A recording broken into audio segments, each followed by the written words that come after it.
On day 3 of our cruise on the Discovery Princess, we reach our first port of call, Ketchikan, Alaska.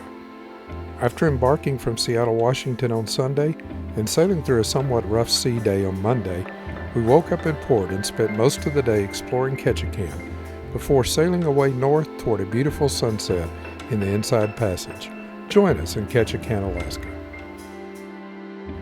The ship arrived at an overcast and rainy Ketchikan at 7 a.m. Even with the low-lying clouds, the beauty of the Tongass Narrows, the port of Ketchikan, and the surrounding area were still evident from the cabin balcony.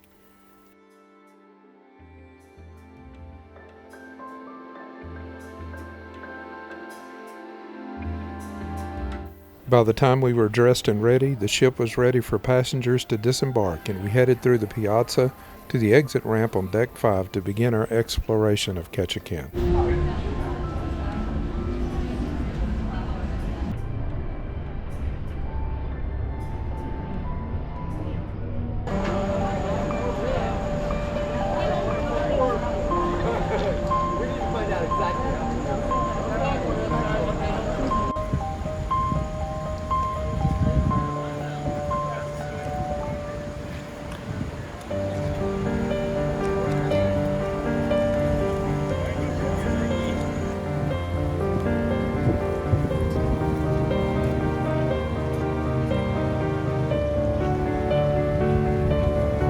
It was raining as we exited the Discovery, but we still got our first real close-up view of this giant passenger ship we were cruising on, as it sat tied up at berth 4.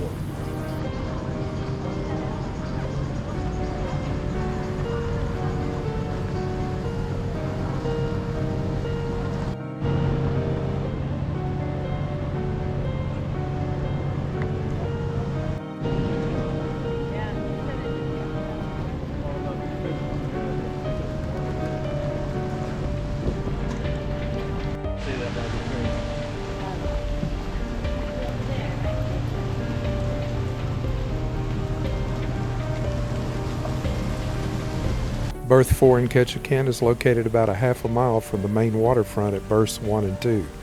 But the walk along the boardwalk and Water Street, and eventually onto Front Street, is interesting even in the rain. There are a number of shops and restaurants in the area, and with much of the day to explore, there is plenty of time to check them out before returning to the ship.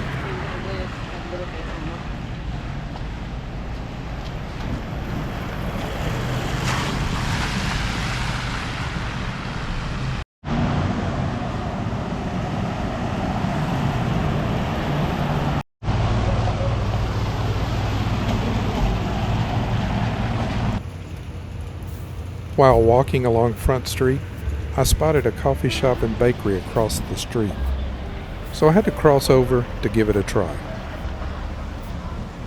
Alaska Coffee was a busy place, and I was able to satisfy my morning need for a latte and a ham, egg, and cheese breakfast bagel before continuing on to the main waterfront.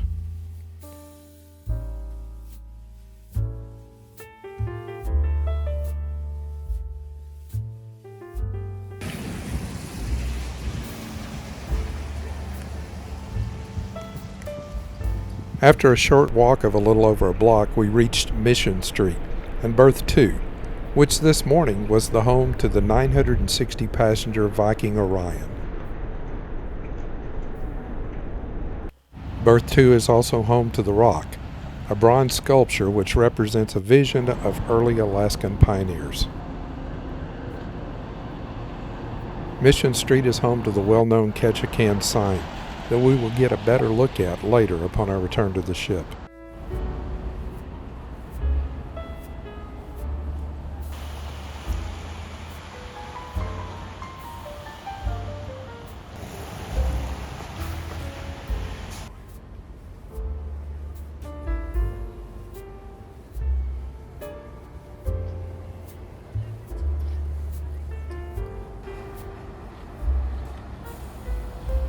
Walking along the cruise ship docks for another block brings you to Mill Street and a number of retail shops and the Alaska King Crab Company, and then onto the boardwalk and its shops overlooking the docks, where this morning the 2,100 plus passenger Carnival Miracle is docked.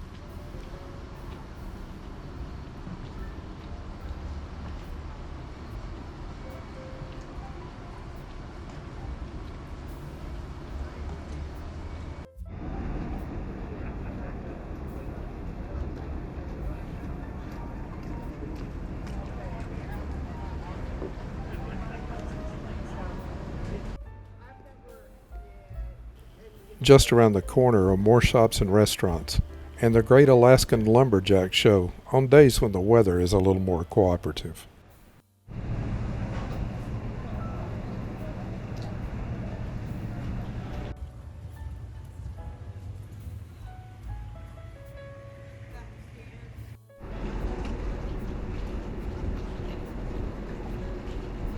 Continuing this way leads past the harbor and eventually to the bridge over Ketchikan Creek that leads to historic Creek Street.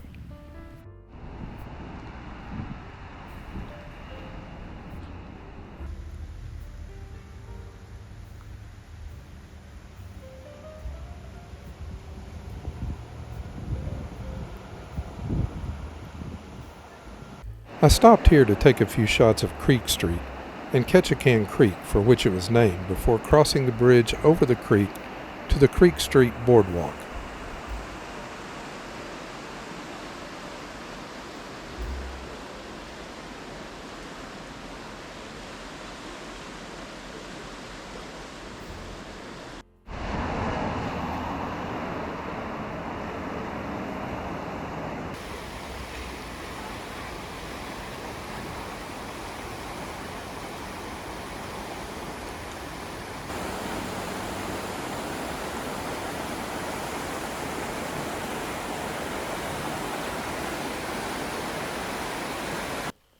Creek Street has a checkered past, in that it was once the red light district in the pioneer days, but today it has been preserved as a historic district with its boardwalk built over the creek on wooden pilings and is filled with shops, restaurants, and the Dolly House Museum.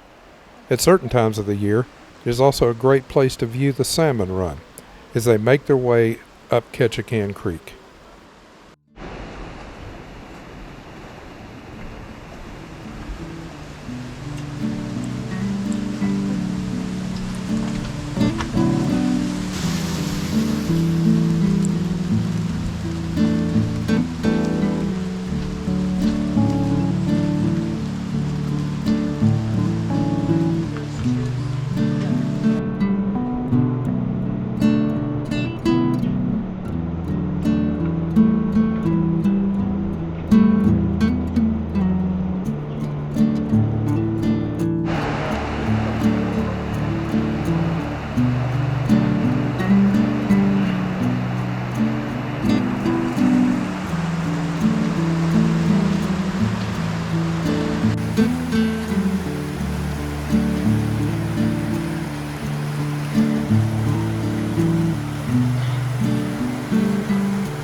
At the north end of the Creek Street Boardwalk is a pedestrian bridge over Ketchikan Creek and another entrance exit to Creek Street. From here you can see the tram that goes up from Creek Street to the lobby of the Cape Fox Lodge. Also located on this entrance side of the creek is Whale Park.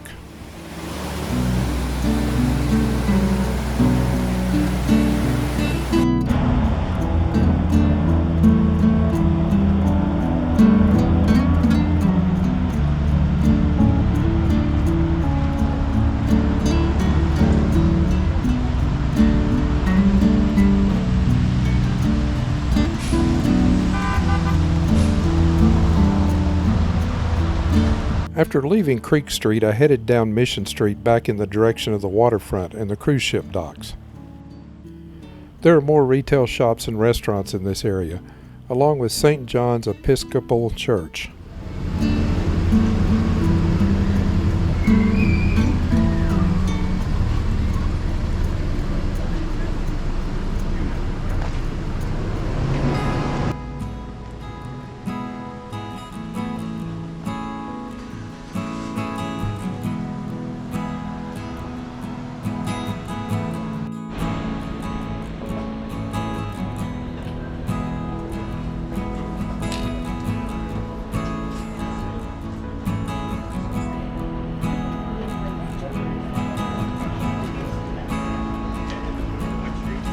Located near Front Street on Mission Street is the previously mentioned Ketchikan sign, denoting it as Alaska's first city and proclaiming Ketchikan as the salmon capital of the world.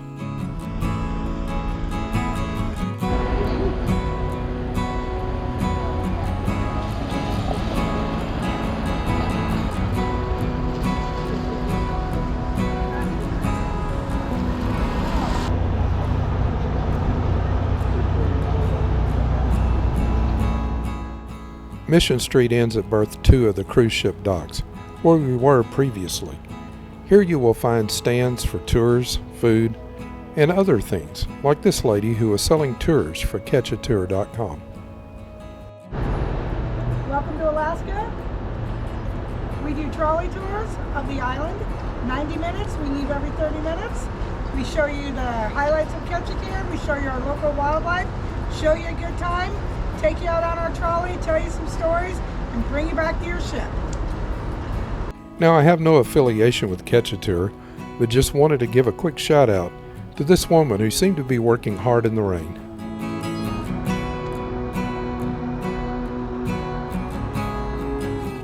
I decided to walk down the dock one more time before beginning my walk back to the ship.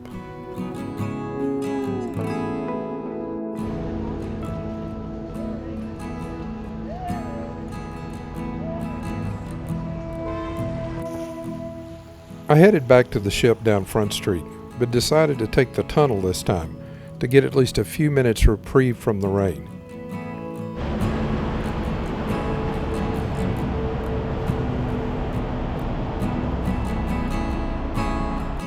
Our ship came into view on the other end, and the walk from here was not too long.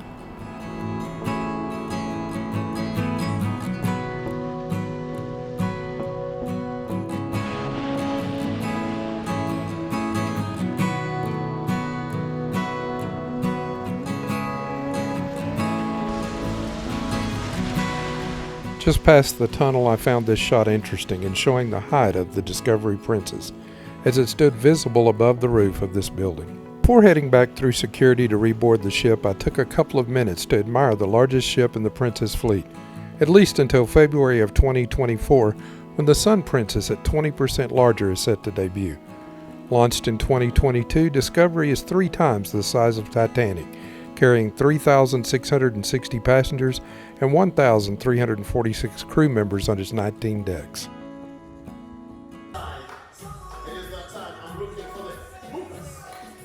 Let's get back on board. As we boarded and headed back through the Piazza, some of the ship's bartenders were showing off their drink mixing skills to an interactive audience. I grabbed a snack and something to drink, watched for a while, and then headed back to the cabin to watch our sail away from Ketchikan from our balcony. And of course, by the time we were back aboard the ship and it was time to sail away, the rain had stopped. At least this made for a beautiful departure headed northward in the Inside Passage.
An interesting note, the Ketchikan Airport is located north of Ketchikan, on an island on the opposite side of the channel from Ketchikan. It has commercial airline service, but passengers need to take a ferry across the channel to reach the airport from Ketchikan.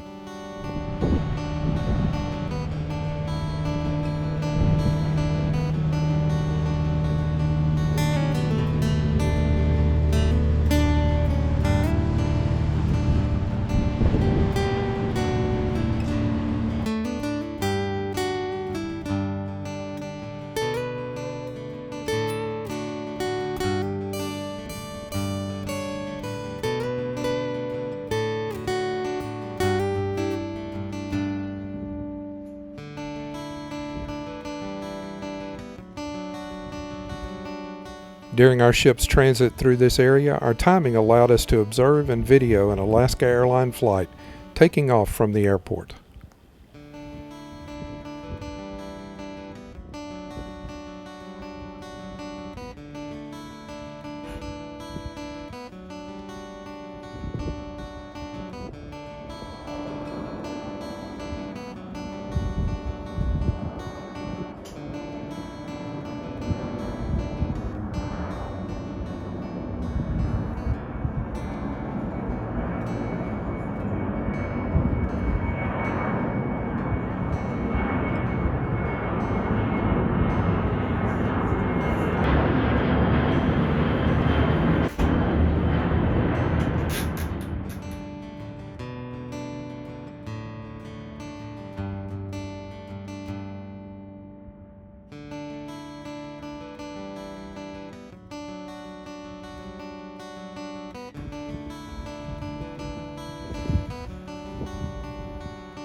After watching us sail northward for a few more minutes, we headed to an excellent dinner in the Skagway main dining room, highlighted by some very impressive desserts.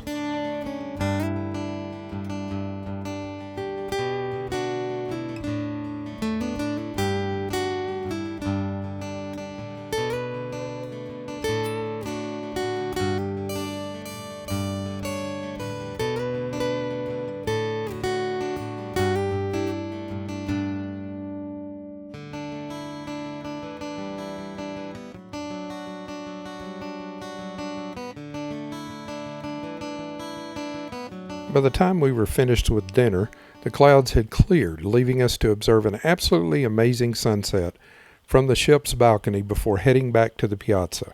Check it out.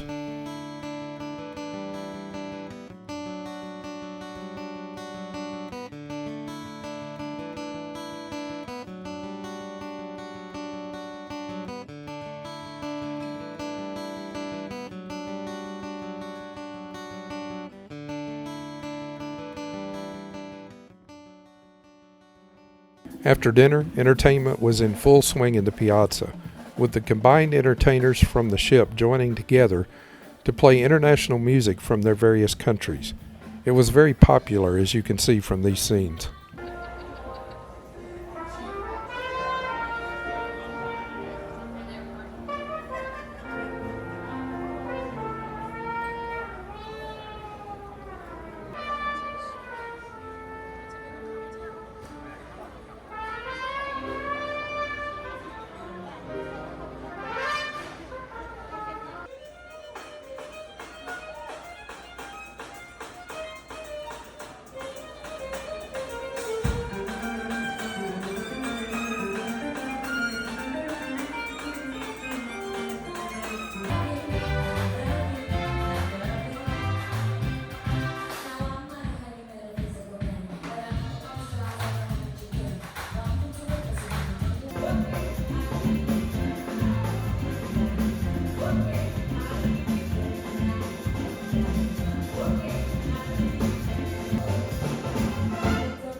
After they concluded, the Piazza settled into its normal nightly entertainment, and people dispersed to various parts of the ship for the evening. After listening to some music and playing in the casino for a while, I headed back to the room to settle in for the night.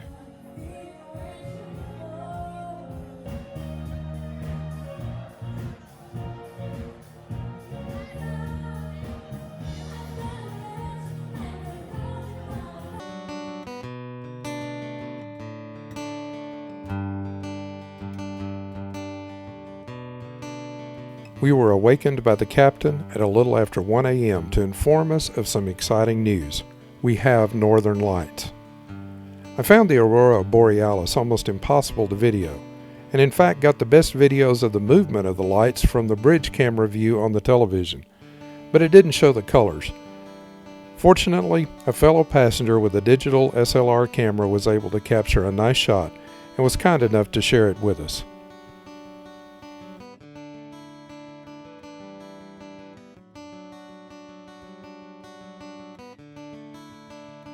Tomorrow we're headed to Endicott Arm for sunrise and a visit to Dawes Glacier before continuing north to Juneau. But that's for next time. Join us in our next episode as we cruise Endicott Arm and visit Dawes Glacier. Thanks for watching. If you liked the video, would you give us a thumbs up, share it, and leave us a comment to let us know what you think? We invite you to join us on our website at findushere.com, as well as on Facebook, Instagram, and Patreon. Meanwhile, be sure to check out this video next for more travel fun, and don't forget to subscribe.